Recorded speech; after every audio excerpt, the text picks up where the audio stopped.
अस्सलाम वालेकुम स्टूडेंट्स। आज हम फिज़िक्स के कुछ बेसिक कंसेप्ट सीखेंगे जो कि 9th और फर्स्ट ईयर की क्लास में बहुत इंपॉर्टेंट है। नंबर 1 हम सीखेंगे force, first law of motion, then inertia, then second law of motion and third law of motion. पहले हम बात करते हैं फोर्स की कि फोर्स क्या है। फोर्स किसी भी बॉडी का पुश या पुल है। इसको हम यूँ डिफाइन करेंगे, force is a push and pull of object that can change the state of rest or motion of a body.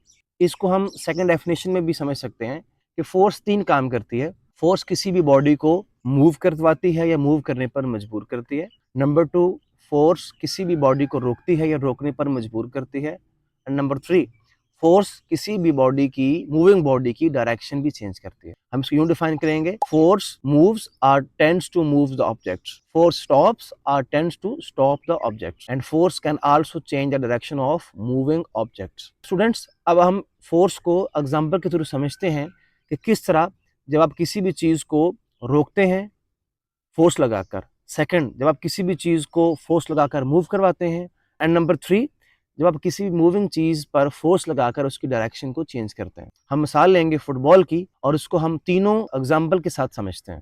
तो हम फुटबॉल को हिट करेंगे और हम फोर्स लगाकर फुटबॉल को मूव करेंगे, और अभी हम फोर्स लगाकर बॉल को रोकेंगे। फोर्स चीजों की डायरेक्शन भी चेंज करती है, जैसा कि हम इस वीडियो में देखेंगे कि किस तरह डायरेक्शन चेंज होती है। स्टूडेंट्स, नंबर 2 पॉइंट हम बात करेंगे फर्स्ट लॉ ऑफ मोशन की, जो कि फंडामेंटल लॉ है फिजिक्स में। ये लॉ न्यूटन से पहले इस पे बात की थी मुस्लिम साइंटिस्ट अबू अली सीना ने। वो कहता था कि कोई भी ऑब्जेक्ट खुद ब खुद ना रेस्ट पे आ सकता है ना मोशन पे आ सकता है। न्यूटन ने भी यही कहा, a body at rest will remains at rest and a body at motion will remains at motion until acted upon by some external force। अगर कोई बॉडी रेस्ट पे है तो हमेशा रेस्ट पे रहेगा, अगर वो मोशन पे है तो हमेशा मोशन पे रहेगा। कब तक? जब तक कोई बैरूनी फोर्स उसको आकर चेंज ना कर दे। हम इसकी मिसाल लेते हैं। स्टूडेंट्स, ये बॉक्स है, ये टेबल पे पड़ा हुआ है। जब तक मैं इस पर फोर्स नहीं लगाऊंगा ये अपनी हालत को मेंटेन रखेगा और ये पड़ा रहेगा। जो ही मैं फोर्स लगाऊंगा तो ये मूव करेगा। फ्रेंड्स, हम सेकंड पार्ट लेते हैं एग्जांपल का कि अगर कोई ऑब्जेक्ट मोशन पे है तो हमेशा मोशन पे रहेगा जब तक आप फोर्स लगा के उसको रोक नहीं लेते। इसी तरह हम मोशन की बात करेंगे कि हमारी जमीन हमेशा मोशन पे है और हमेशा मोशन पे रहेगी जब तक कोई फोर्स इसको आकर चेंज ना कर दे, इसको रोक ना दे। स्टूडेंट्स, नंबर 3 पॉइंट हम बात करेंगे इनर्शिया की। इनर्शिया किसी भी मैटर की या बॉडी की प्रॉपर्टी है जिसकी वजह से वो अपनी स्टेट को मेंटेन रखना चाहता है। बॉडी अगर रेस्ट पे है तो वो चाहता है कि मैं रेस्ट पे रहूं, और बॉडी अगर मोशन पे है तो वो चाहता है कि मैं मोशन पे रहूं। मतलब बॉडी अपनी हालत को चेंज नहीं करना चाहता। हम इसको यूं डिफाइन करेंगे, inertia is the property of matter due to which it resist in any change in state of rest or uniform motion. हम इसकी एग्जांपल लेते हैं। हम इनर्शिया को कह सकते हैं कि फर्स्ट लॉ ऑफ मोशन के अकॉर्डिंग ही है, और हम अक्सर फर्स्ट लॉ ऑफ मोशन को लॉ ऑफ इनर्शिया कहते हैं।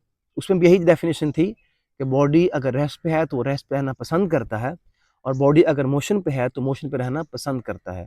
तो हम इनर्शिया को कह सकते हैं कि फर्स्ट लॉ ऑफ मोशन के अकॉर्डिंग ही है, या फर्स्ट लॉ ऑफ मोशन किसी बॉडी की इनर्शियल प्रॉपर्टी है। स्टूडेंट्स, हम इनर्शिया की 3 एग्जांपल्स लेंगे। नंबर 1, अगर आप बाइक पे जा रहे हैं और आपके पीछे भी एक पर्सन बैठा हुआ है, तो जो ही आप ब्रेक लगाएंगे अचानक, तो जो बाइक चला रहा है उसको तो पता है कि मैंने यहाँ पे ब्रेक लगानी है, लेकिन पीछे वाला पर्सन अनअवेयर है। तो जो ही आप ब्रेक लगाएंगे तो वो थोड़ा आगे की तरफ झटका खाएगा, मूव करेगा। ये जिस तरह आप बस में जा रहे होते हैं, अचानक ब्रेक लगती है और मुसाफिर पैसेंजर्स आगे की तरफ मूव करते हैं। तो ये इनर्शिया की वजह से है कि बॉडी चूंकि पहले ही मोशन पे था तो वो चाह रहा है कि मैं मोशन पे ही रहूं, तो इसलिए कोई भी ऑब्जेक्ट या कोई भी पर्सन झटका आगे की तरफ खाएगा। नंबर 2 एग्जांपल लेंगे। अगर 2 पर्सन बाइक पे जा रहे हैं और पीछे वाले पर्सन के पास एक बॉल है, पीछे वाले पर्सन ने बॉल को जस्ट रिलीज करना है मूव करते हुए, तो हम देखेंगे कि बॉल रिलीज करने के बाद बाइक के साथ साथ आगे की तरफ मूव करेगा। ये भी इनर्शिया की वजह से है कि चूंकि बॉल को छोड़ते वक्त बॉल मोशन पे था तो अपनी मोशन को मेंटेन रखना चाह रहा था, तो बॉल काफी देर तक मूव करेगा। हाँ, वो रुकता क्यों है?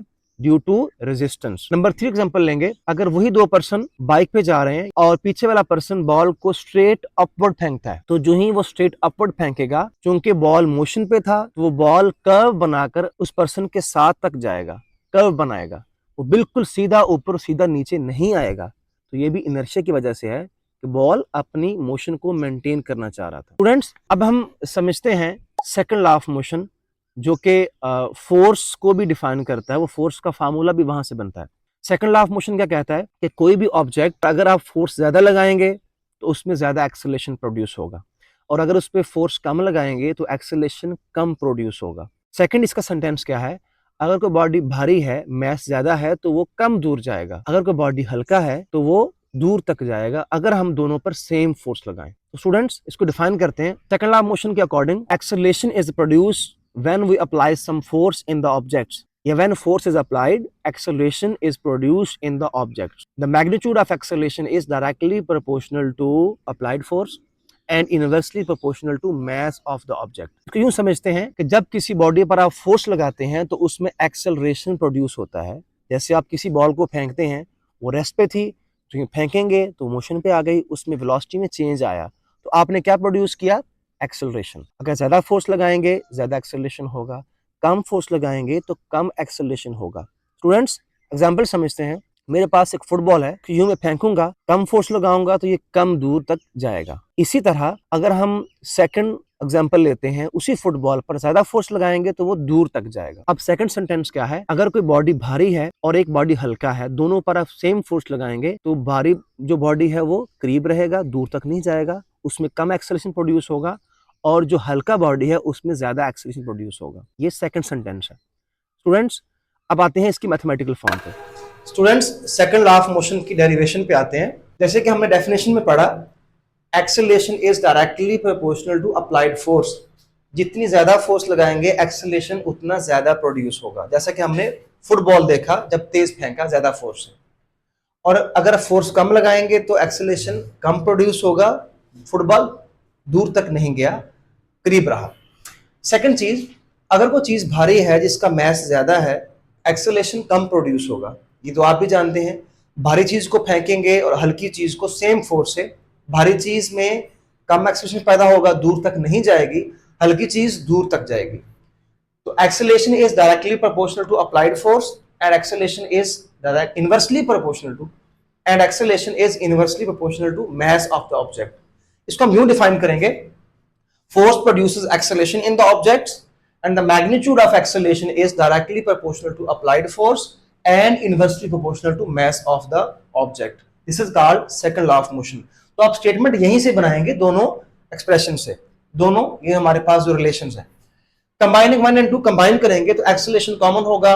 ये साइन भी है, साइन ऑफ प्रोपोर्शनैलिटी, और साथ क्या आएगा, F/m। तो ये जब साइन हम खत्म करेंगे इक्वल आएगा और कोई ना कोई कांस्टेंट होगा। कांस्टेंट की वैल्यू यहां पर 1 है, so acceleration will be F/m। हम क्रॉस मल्टीप्लाई करेंगे, F is equal to ma। ये हमारे पास सेकंड लॉ ऑफ मोशन का फार्मूला है और जिसको हम फोर्स भी बोलते हैं। ओके, अब आते हैं इसका यूनिट क्या होगा और ये कौन सी क्वांटिटी है। जैसा कि नाम से इजाहार है और हम पढ़ भी चुके हैं कि फोर्स एक वेक्टर क्वांटिटी है, इसकी कोई ना कोई मैग्नीट्यूड भी होती है और डायरेक्शन भी होती है। यूनिट पे आते हैं, अगेन हम लिख रहे हैं फार्मूला, m मास का यूनिट क्या है, SI 1 kg, और एक्सेलरेशन का 1 ms-2, मल्टीप्लाई करेंगे 1 kg ms-2। इसको हम शॉर्ट फॉर्म में लिख सकते हैं 1 न्यूटन। तो हम कह सकते हैं कि यूनिट क्या है फोर्स का, 1 न्यूटन, न्यूटन के नाम पर रखा गया। और 1 न्यूटन को डिफाइन करते हैं कि 1 न्यूटन एक फोर्स है, उसको डिफाइन करेंगे, 1 Newton is a force that produces acceleration of 1 ms-2 in a body of mass 1 kg। अगर किसी बॉडी में 1 ms-2 एक्सेलरेशन प्रोड्यूस करें आप और उस बॉडी का मास कितना हो, 1 kg हो, तब बोलेंगे आपने 1 न्यूटन फोर्स उस बॉडी पे लगाई। स्टूडेंट्स अब बात करते हैं थर्ड लॉ ऑफ मोशन की। ये भी फंडामेंटल लॉ है और ये हम हर वक्त अप्लाई करते हैं। जब आप चल रहे होते हैं, भाग रहे होते हैं, गाड़ी चलती है, रॉकेट चलता है, हम हर जगह पे थर्ड लॉ को यूज कर रहे होते हैं। ये लॉ कहता है कि हर एक्शन का एक रिएक्शन होता है जो कि इक्वल बट अपोजिट होता है। Every action has a reaction that is equal in magnitude but opposite in reaction. Students जब हम चलते हैं या भागते हैं तो हम जमीन पर एक्शन की फोर्स लगाते हैं, हम जमीन को पीछे की तरफ धकेलते हैं और जमीन हमें आगे की तरफ धकेलती है। तो ये थर्ड लॉ की एग्जांपल है। इसी तरह जब रॉकेट एटमॉस्फेयर क्रॉस करके स्पेस में जाता है तो उसमें जब गैसेस बर्न होती हैं तो गैसेस पे एक्शन लगता है डाउनवर्ड और एज अ रिएक्शन रॉकेट ऊपर की तरफ मूव करता है। स्टूडेंट्स, इसी एग्जाम्पल को हम समझते हैं कि मिनी रॉकेट से कि जब हम उसके नीचे आग जलाएंगे तो गैसेस जो हैं वो डाउनवर्ड मूव करेंगी, वो एक्शन है, और as a reaction mini rocket ऊपर की तरफ मूव करेगा। हम एग्जांपल लेंगे मिनी रॉकेट की कि जब इसको हम आग लगाते हैं तो ये ऊपर की तरफ मूव करता है और गैसेस जो हैं वो नीचे की तरफ मूव करती हैं। तो ये भी एक्शन और रिएक्शन की एग्जांपल है थर्ड लॉ के अकॉर्डिंग। स्टूडेंट्स, ये थी हमारी आज की वीडियो जिसमें हमने फिजिक्स के बेसिक कंसेप्ट सीखे।